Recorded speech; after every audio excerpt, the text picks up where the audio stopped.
Hello and welcome to the May edition of the Kushmerek Connection.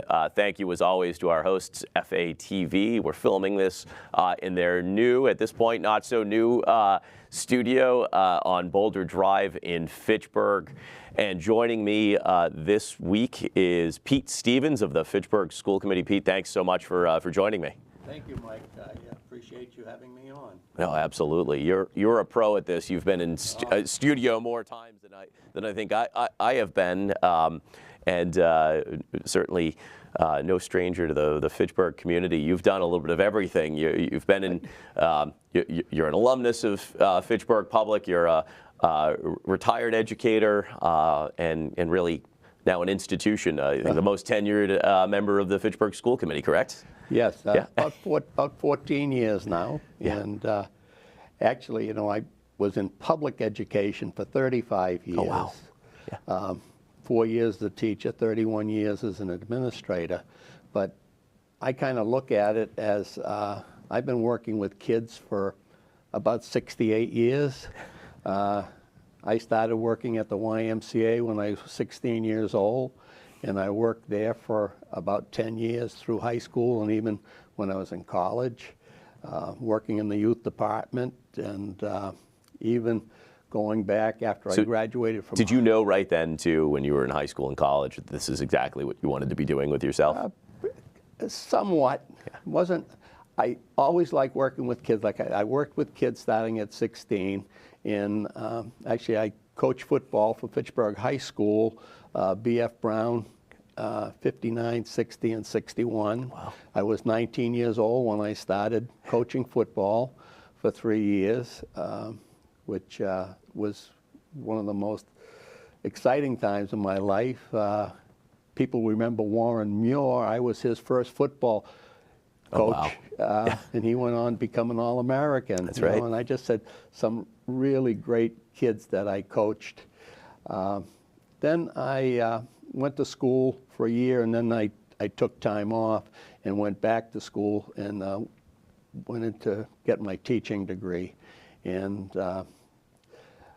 before I went in, I worked for Crocker Burbank in their chem lab for 8 years before I went into teaching. And that was something. But with the YMCA, and even during this time, I continued with the YMCA. And with Mrs. McSheehy, Billy McSheehy's mother, and Fran Cormier, who was a Women's and Girls Director, we started we called it Kiddie Camp, did that for 10 years, and that became the YMCA preschool. Oh, wow. Yeah. All right. So I was working at Crocker Burbank, and I had the opportunity to go into teaching, and I took the teaching job and left the paper company. And never regretted it. Yeah.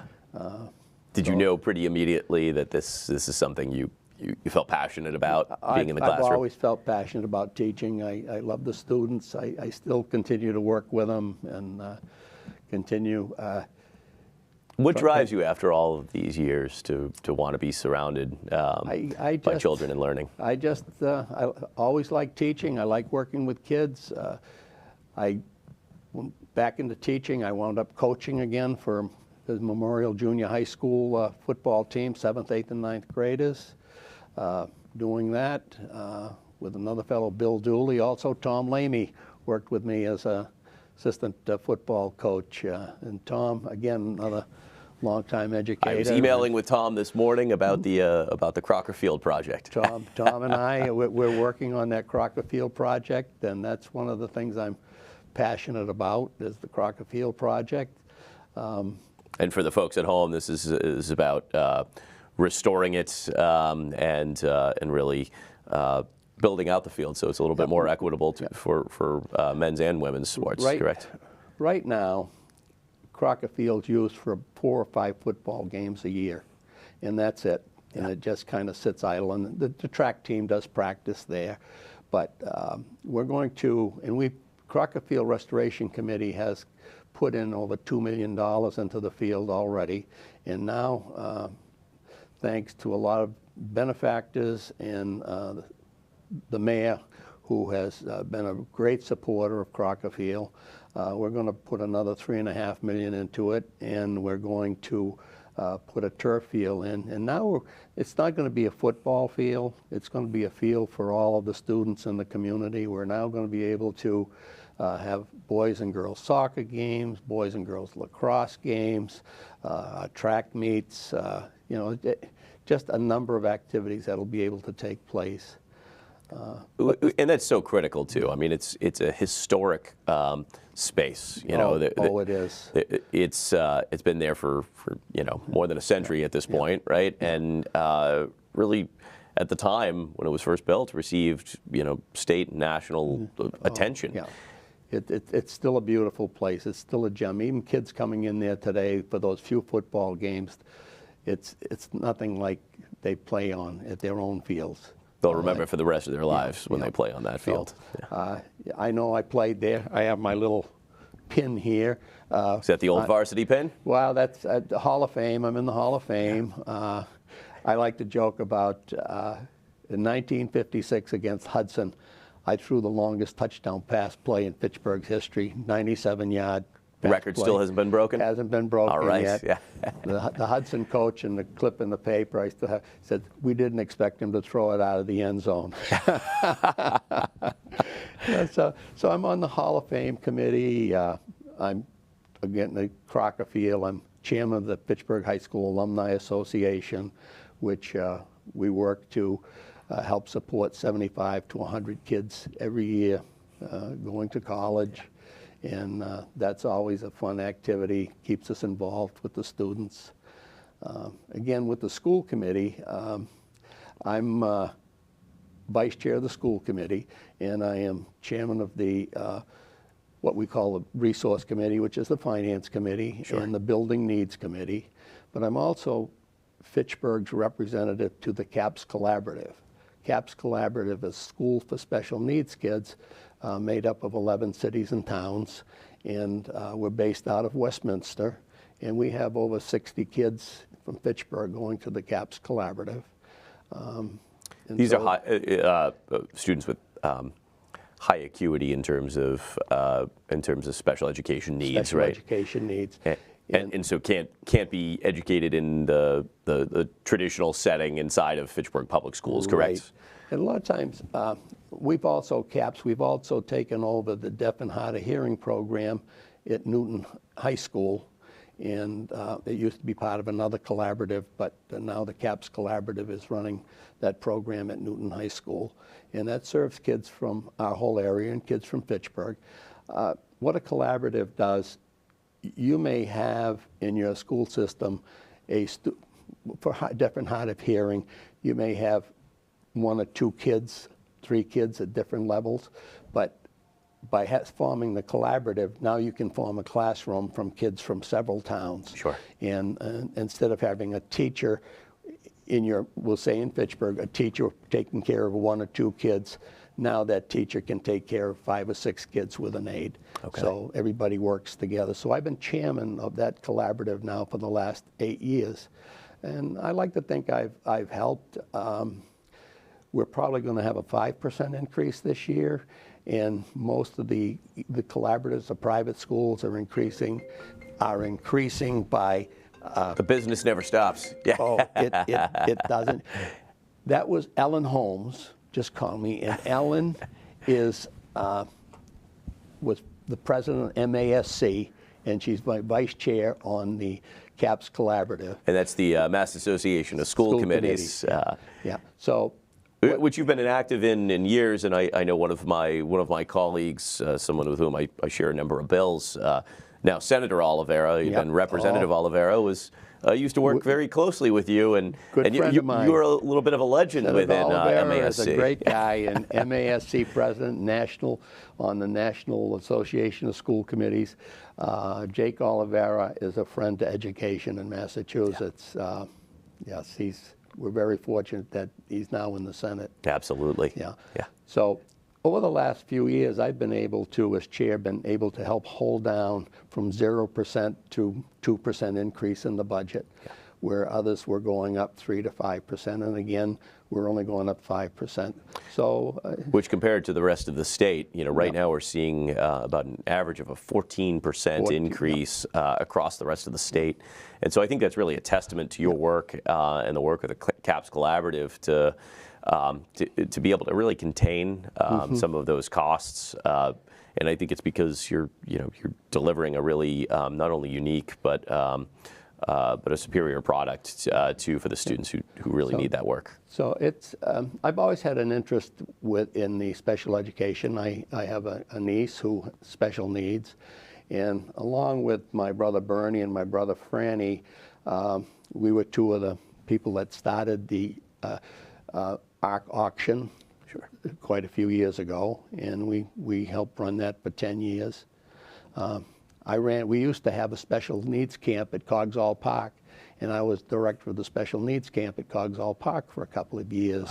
So just always kept busy. And so looking back at decades of both being in the classroom and now being on the school committee, what do you look back and what are you most proud of having worked to be a part of during your time between both classroom and school committee? Well, with school committee, going back when I first started, along with Sally Cragen, who we started together, we had some pet projects. One of them was getting music and drama back into the school systems. We worked to increase the music budget and get the class plays back into the high school. Sally and I worked on that. I was very involved in getting the BIP program at the high school. That's bringing 8 middle school kids up to the high school in the morning for practice for the band. But Sally and I worked on, when we first started, the school system, the buildings were not good. Yeah. We started with Superintendent Andre Ravenel, started the Health and Wellness Subcommittee. We had, in our schools, they were not where they should be. There were no doors on some of the bathroom stalls. There were no mirrors. There were no soap dispensers. There were no paper towel dispensers. That's all been changed. And now there's soap and towels, and it's and some of the buildings were not in good shape.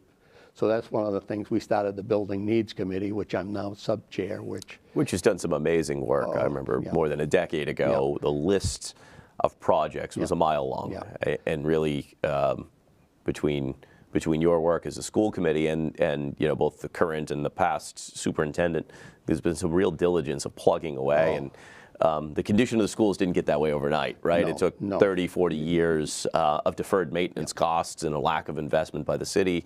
But now it's really, there's been significant and substantial investment, and I really have to credit the school committee to making some difficult decisions to be able to enable this. The school committee, and we've also had a city council who has been very responsive to the needs of the schools. The city council has been very supportive in keeping the buildings in good shape, because the city fathers, they have to spend the money. So we've been fortunate to have, and particularly now, our mayors have been good. Steve DiNatale's done a great job. He's very responsive to the needs of the schools. So it's like when you have a boat and everybody's rowing in the same direction, it makes a difference. Absolutely. One of the things with the school committee that I found over the years now, our school committee has always had school committee members who have been on the school committee for the right reasons, which are the students. Yeah. And everybody's, whatever they're doing for the students. Subcommittees do a great job, curriculum and policy, and it's the resource and the building needs, and so it keeps us going. And a new school slated to start construction soon, too. I'm on that committee also for the building of the new school. I had no doubt. Yeah, that's And that's the new Crocker Elementary new Crocker School. Elementary right? School, and Which is a that's- huge project, right? That's going to be starting this spring. I think we'll be getting all the paperwork signed, and we'll be starting in about 2 years. We will have a brand new Crocker Elementary School. Which is amazing. That's you know, in just 2 years to think what a difference it'll make for so many attending our schools, and the scope of the project is large too. Remind me, what's the total price tag on the project? About $70 million. That's right. Yeah. And that's that perfect synergy of state and city collaboration for funding to bring this project to fruition. You know, going back a few years, there were studies that Fitchburg was slowly going to decrease in size and enrollment. That's as far from the truth. And I said that back then to, you know, the group. I said, no, I think your projections are off. They had us going down, and we've actually been going up and continue to go up. And it doesn't look like it's slowing down anytime soon. Yeah. Every time you turn around, I mean, just the other day, you see the new Ivor Johnson project going, and there are many more on the board that are going to. So I more than see 440 units of housing planned and permitted across our downtown, and you're absolutely right. That means more families will continue to move in, and more housing, and the population will continue to grow. I think there's a real concerted effort to increase housing and opportunity. But I think sometimes what people don't realize, when you put in an Ivor Johnson project with 1 bedroom, what happens is people, like my wife and I, we live in a home with 4 bedrooms. We could move into one of those 1 bedrooms.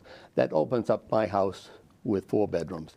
And that's what happens, that people move into these 1 and 2 bedroom houses, and now their house with 3, 4, 5 bedrooms go on sale, and the families move in. That's right. You know, so it's creates more room and more mobility, and exciting for the city to look at yet another housing project. You know, so close to coming to fruition, and that one in particular is located right across from Crocker Field on River Street, and you know, would be home to more than 60 units. So it's exciting. I remember that area well.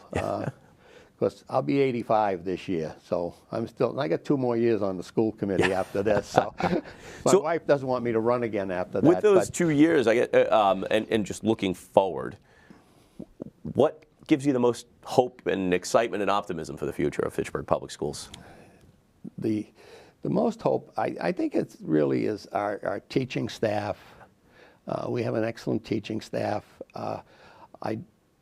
I don't care what we've been through, the pandemic, our staff came through, did a great job. When you look even the last year, sending students to Harvard and some of the best schools in the country, somebody going back, they used to say, a lot of times the people in Fitchburg don't realize what a great school system we have.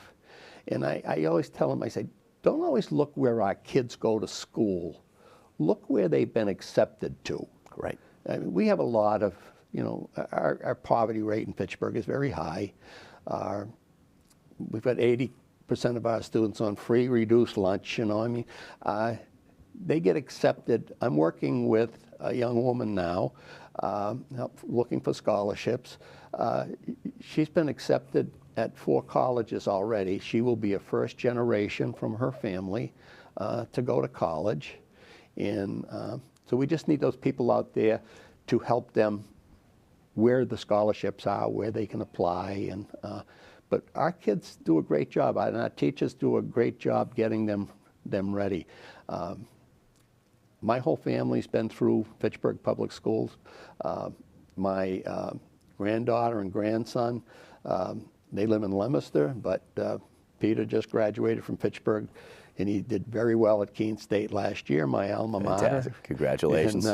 And my granddaughter is a junior at Fitchburg High School. But our kids do well.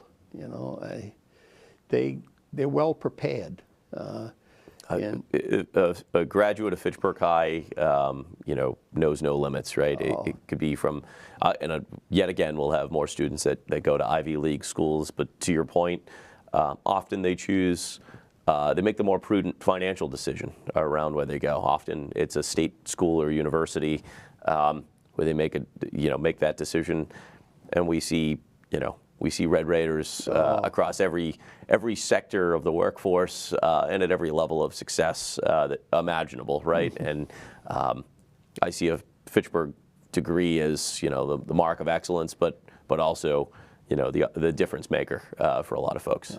Yeah, one of the things we just did recently, 2 years, we put in a new reading curriculum at $5 million, and about $1 million a year. So we continue to update.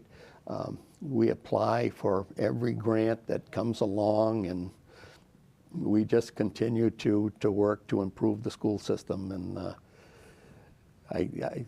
our kids do well, so.